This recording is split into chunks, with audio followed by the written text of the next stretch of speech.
नमस्कार, नए गाने लेकर फिर से एक बार हाजिर हूँ।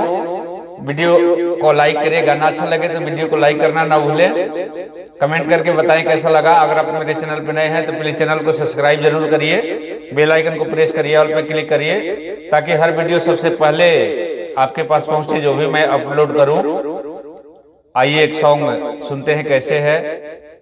ना जाने कैसन, ना जाने कैसन ई जोग लागी गई, हमरा त प्रेम के रोग लागी गई, हमरा त प्रेम के रोग लागी गई।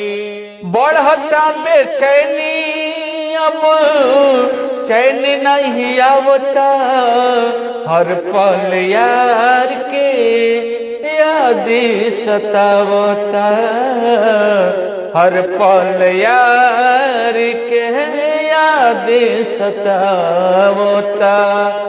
का जाने कैसे, का जाने कैसे संजोग लागी गई, हमरा त प्रेम के रोग लागी गई, हमरा त प्रेम के रोग लागी गई। यार के ही सूरत हरदम रहता जिगर में, बस उहे उहे लौकस के होके फिगर में, बस उहे उहे लौकस के होके फिगर में।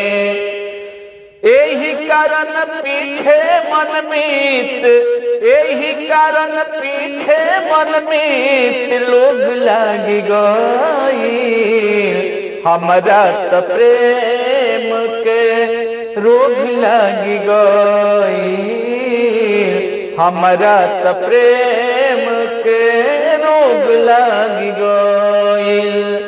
ना जाने कैसन, ना जाने कैसन ई जोग लागी गई, हमरा त प्रेम के रोग लागी गईल है, हमरा त प्रेम के रोग लागी गई।